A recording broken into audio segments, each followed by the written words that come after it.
نتعلم في حاسوبي لغة العربية.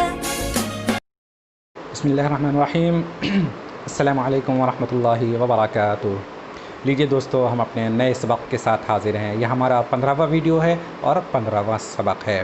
کچھ تاخیر ہو جا رہی ہے، کچھ نیٹ ورک ایشوز کی وجہ سے اور کچھ دوسرے مسائل کی وجہ سے، لیکن میری کوشش ہے کہ جیسے ہی ممکن ہو اور جیسے ہی پاسبل ہو سکے میں نئے ویڈیوز لے کر آپ کی خدمت میں حاضر ہوتا رہا ہوں. امید کرتا ہوں کہ انشاءاللہ یہ سبق بھی آپ کو پسند آئے گا اور آپ کو اس سے فائدہ پہنچے گا. اور آپ سے گزارش ہے کہ پورا ویڈیوز ضرور دیکھیں اور اسے اپنے دوستوں کے ساتھ بھی ضرور شیئر کریں. اور ہاں، آپ کو کہیں پہ بھی کوئی ڈاؤٹ لگے، کہیں پہ کوئی سوال ہو آپ کا، کمنٹ باکس میں ہمیں ضرور بتائیں تاکہ ہم آپ کے سوالات کا یا استفسارات کا جواب دے سکیں. تو آئیے بلا کسی تاخیر کے چلتے ہیں اپنی عبارت کی توضیح و تشریح کی طرف. تو لیجیے دوستو، عربی کی عبارت آپ کے سامنے ہے. الفاظ کے معنی دیے ہوئے ہیں اردو میں بھی اور انگریزی میں بھی. آپ جس زبان میں بھی آپ کے لیے سہولت ہو، الفاظ کے معنی دیکھ کر اس عبارت کو خود سے اعراب کے ساتھ حل کرنے کی کوشش کیجئے اور اس کے مفہوم کو سمجھنے کی کوشش کیجئے. ٹھیک ہے، چلیے ہم اب اس کی وضاحت شروع کرتے ہیں. پہلے ہم اعراب کے ساتھ اس عبارت کو پڑھیں گے، پھر الفاظ کی تشریح کے ساتھ ترجمہ کرتے جائیں گے اور جہاں پہ ترکیب بتانی ہوگی وہاں پہ ہم ترکیب بھی بتائیں گے. تو آئیے شروعات کرتے ہیں بغیر کسی تاخیر کے. مقتل جنرال روسی و اصابت عسکریین فی انفجار قرب دیر الزور. اس میں دیر الزور یہ شام کے ایک مشہور اور بڑے شہر کا نام ہے. مقتل یہ قتل سے مصدر ہے اور یہ مضاف ہو رہا ہے یہاں پہ. جنرال روسیین، جنرال موصوف، روسیین اس کی صفت ہے اور موصوف صفت مل کر کے یہ مضاف الیہ ہے. اسی طرح اصابت و عسکریین میں اصابہ مضاف ہے اور عسکریین یہ مضاف الیہ ہے. عسکریین چونکہ جمع مذکر سالم ہے اور چونکہ مضاف الیہ ہے تو یہ حالت جرم ہے، اور حالت جرم میں جمع مذکر سالم کا اعراب یا نون کے ساتھ ہوتا ہے. تو اب اس کا ترجمہ کیا ہوگا کہ دیر الزور کے قریب ایک دھماکے میں، انفجارہ کہتے ہیں کہ پھٹنا، دھماکہ ہونا، انفجرت القنبلہ بم پھٹ گیا. تو دیر الزور کے قریب ایک دھماکے میں ایک روسی جنرل کی موت اور کئی دوسرے فوجی زخمی. عسکریین چونکہ نکرہ ہے تو ہم اس کا ترجمہ کئی سے کر سکتے ہیں. کتنے فوجی زخمی ہوئے اس کی وضاحت آگے ہے.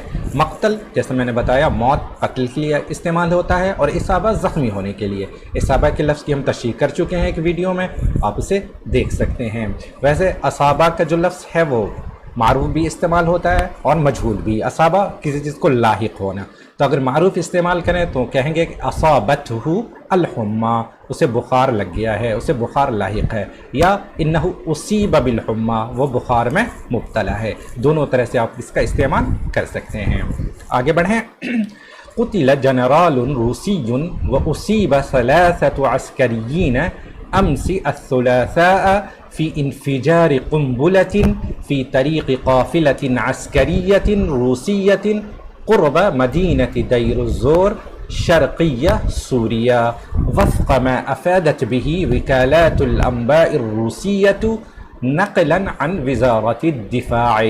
عبارت پہ آپ نے غور کیا؟ آئیے پھر سے ہم پڑھیں گے اور لفظ کی تشریح کرتے جائیں گے. قتل جنرال روسی، یہ واضح ہے، قتل یہاں پہ یہ فعل مجہول استعمال ہو رہا ہے.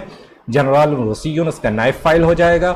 وَأُصِيبَ ثَلَاثَةُ عَسْكَرِيِّينَ، عدد معدود کے بارے میں آپ لوگ پڑھ چکے ہیں، ایک بار تازہ کر لیجئے کہ 3 سے 10 تک جو عدد ہے اس کی معدود کیا آتی ہے؟ مجرور اور مجموع، یعنی جمع کے صیغے کے ساتھ اور حالت جرم. دوسری چیز جو یاد رکھنے کی ہے کہ 3 سے 10 تک میں عدد معدود میں مذکر و مؤنث میں مخالفت ہوتی ہے، مطابقت نہیں. یعنی اگر معدود مذکر ہے تو عدد مؤنث استعمال ہوگی، اور اگر معدود مؤنث ہے تو عدد مذکر استعمال ہوگی. یہاں پہ عسکریون چونکہ مذکر ہے اس لیے ہم عدد کیا لائے ہیں؟ ثلاثۃ. ثلاثو نہیں کہیں گے بلکہ ثلاثۃ. مثلا ہم کہتے ہیں ثلاثۃ کتبن، 3 کتابیں. اور اگر کچھ مؤنث کے لیے استعمال کریں، مثلا کہیں 3 میزیں، تو کہیں گے ثلاث طاولات. طاولہ مؤنث ہے اس لیے ہم عدد مذکر لائیں گے. تو 3 سے 10 تک کے لیے یہ قاعدہ آپ یاد رکھیے. امسی الثلاثاء فی انفجار قنبلۃ. تو اب اتنے تک کی عبارت کا کیا ترجمہ ہوگا؟ قتل جنرال روسی، ایک روسی فوج کی موت یا ایک روسی فوج مارا گیا، وہ اصیب ثلاثۃ عسکریین، اور 3 فوجی زخمی ہوئے، امسی کل الثلاثاء، یوم الثلاثاء کے لیے ہے، یوم ہٹا دیتے ہیں، منگل کو، فی انفجار قنبلۃ، ایک بم دھماکے میں، ایک بم دھماکے میں، فی طریق قافلۃ عسکریۃ روسیۃ، ایک روسی ملٹری فوجی قافلے کے راستے میں ایک بم دھماکے میں کل منگل کو ایک روسی فوجی کی موت ہو گئی اور 3 فوجی، ایک روسی جنرل کی موت ہو گئی اور 3 فوجی زخمی ہوئے، قرب مدینتی دیر الزور، دیر الزور شہر کے قریب، شرقی سوریہ، جو کہ شام کے مشرقی علاقے میں ہے۔ ٹھیک ہے، اتنا واضح ہے۔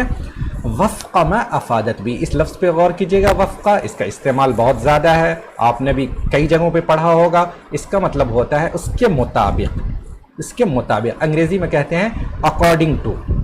اگر کہیں مثلا وفقت تقریری، کسی رپورٹ کے مطابق، افادہ یفیدو، یہ لفظ امپورٹنٹ ہے۔ افادہ کا اصل مطلب ہوتا ہے فائدہ پہنچانا، فائدہ پہنچانے میں ایک خبر دینا کا بھی مفہوم اس میں پوشیدہ ہے۔ تو آج کل جو استعمال ہوتا ہے افادہ کا، وہ زیادہ تر خبر دینے کے مطلب میں ہی استعمال ہوتا ہے۔ مثلا اگر کہیں افادت الصحیفۃ، تو اس کا مطلب ہوگا کہ نیوز پیپر نے بتایا، نیوز پیپر نے رپورٹ کیا۔ اسی طرح کہتے ہیں اود افادتکم علما بان، کہ میں آپ کو بتانا چاہتا ہوں، افادتکم علما، انا افیدکم علما، میں آپ کو بتا رہا ہوں، جانکاری دے رہا ہوں۔ تو ان معنی میں اس لفظ کا استعمال ہوتا ہے۔ مثلا دیکھ لیجئے کچھ مثالیں اس کی۔ افادت صحیفۃ ہندوستان ٹائمز بان رئیس الوزراء سیزور امریکہ الشہر المقبل، کہ ہندوستان ٹائمز نیوز پیپر نے رپورٹ کیا، بتایا کہ وزیر اعظم اگلے مہینے امریکہ کا دورہ کریں گے۔ رپورٹ کرنا، اس کے جگہ پہ ذکارہ کا بھی لفظ استعمال ہوتا ہے، ذکرت صحیفۃ ٹائمز آف انڈیا یا ہندوستان ٹائم، افادت، اود افادتکم علما، وہی جو میں نے بتایا، میں آپ کو بتانا چاہتا ہوں بان المدرسة ستبدأ فی عقد الدروس علی الانٹرنیٹ، کہ مدرسہ آن لائن کلاسز شروع کرنے جا رہا ہے۔ وفق ما افادت به وکالات الانباء الروسیۃ نقلا عن وزارت الدفاع، اس کے مطابق جو بتایا، جو رپورٹ کیا ہے، جو خبر دی ہے روسی نیوز ایجنسیوں نے۔ وکالت الانباء کہتے ہیں نیوز ایجنسی کو، خبر رساں ایجنسی کو۔ وکالہ کا لفظ استعمال ہوتا ہے ایجنسی کے لیے، جیسے ہم کہتے ہیں وکالت الطاقہ، یہ ہوتا ہے کہ انرجی ایجنسی، وکالت الطاقہ الدولیہ، انٹرنیشنل انرجی ایجنسی۔ اسی طرح ایک لفظ ہے وکالت الاستخبارات المرکزیہ، جس کا مطلب ہوتا ہے CIA، سینٹرل انٹیلیجنس ایجنسی۔ تو وکالہ ایجنسی کے مطلب میں استعمال ہوتا ہے۔ وکالت الانباء، جو بھی خبر رساں ایجنسیاں ہوں، جیسے انڈیا میں PTI ہے، تو وکالت الانباء کہتے ہیں خبر رساں ایجنسیاں کو۔ یہاں پہ الروسیہ یاد رکھیے گا، وکالہ کی صفت ہے، الانباء کی نہیں، اور چونکہ وکالہ یہاں پہ فاعل بن رہا ہے، اس لیے الروسیہ اس کی صفت ہے، تو وہ بھی، اس کا بھی وہی اعراب ہوگا جو اس کے موصوف کا ہے۔ اس لیے ہم پڑھ رہے ہیں وکالات الانباء الروسیۃ نقلا عن وزارت الدفاع۔ یہ ہم تب استعمال کرتے ہیں، اس کا مطلب ہوتا ہے کہ جیسا کہ روسی خبر رساں اداروں نے، ایجنسیوں نے رپورٹ کیا نقل کرتے ہوئے وزارت دفاع سے، یعنی وزارت دفاع کے حوالے سے۔ تو اب اس کا کیا ترجمہ ہوگا کہ جیسا کہ روسی خبر رساں ایجنسیوں نے رپورٹ کیا ہے وزارت دفاع کے حوالے سے۔ اس کا بامحاورہ ترجمہ کیا ہوگا کہ روسی خبر رساں ایجنسیوں کے خبر کے مطابق جو انہوں نے دیا ہے وزارت دفاع کے حوالے سے، کل منگل کے دن دیر الزور شہر کے قریب، جو کہ شام کے مشرقی علاقے میں واقع ہے، ایک روسی فوجی قافلے کے راستے میں بم پھٹنے کی وجہ سے ایک روسی جنرل کی موت ہو گئی اور 3 فوجی زخمی ہوئے۔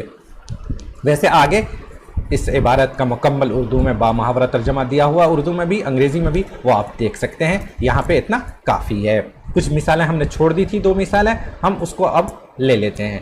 افادت واشنگٹن پوسٹ، اس میں افادہ کا بھی استعمال ہوا ہے اور نقلن کا بھی استعمال ہوا ہے۔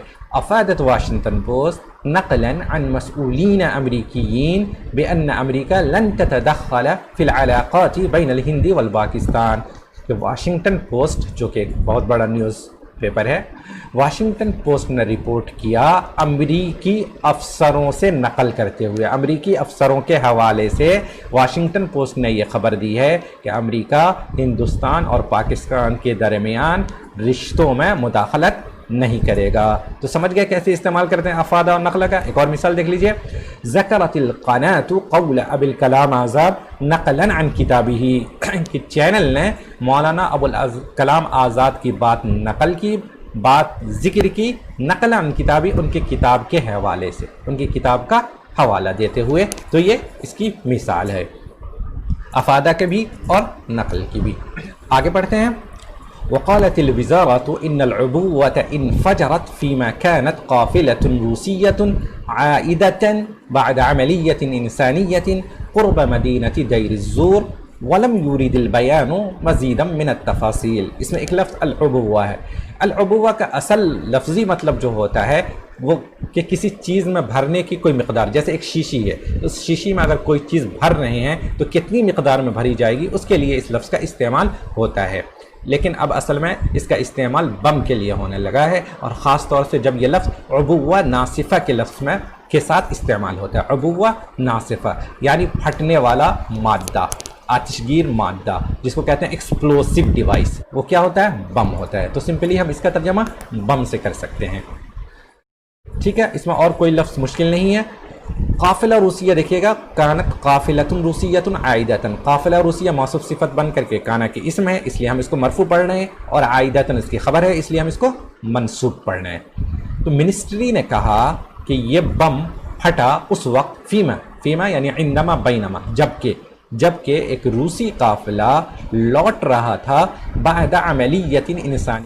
عملیہ انسانیہ ایک انسانیت نواز کارروائی. عملیہ کا ترجمہ یہاں آپ کارروائی سے کر سکتے ہیں کہ جبکہ ایک روسی قافلہ دیر الزر شہر کے قریب ایک انسانیت نواز کارروائی کے بعد واپس لوٹ رہا تھا، یہ بم پھٹ گیا.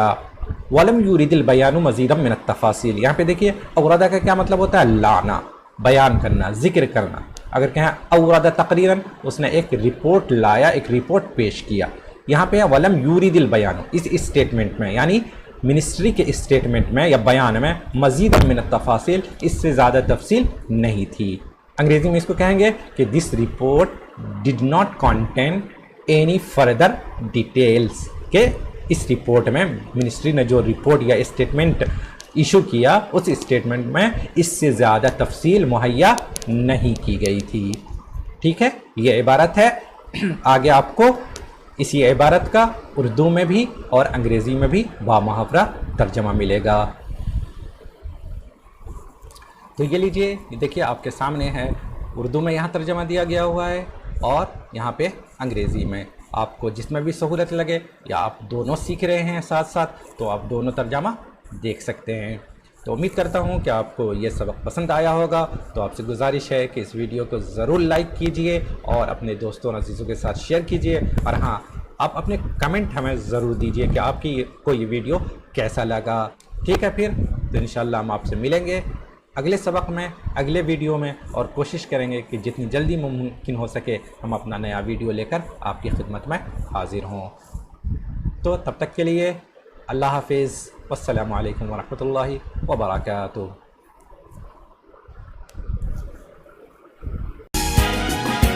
أتعلم في حاسوبي لغتي العربية، فيه أحلى الدروس بأساليب ذكية. أتعلم في حاسوبي لغتي العربية.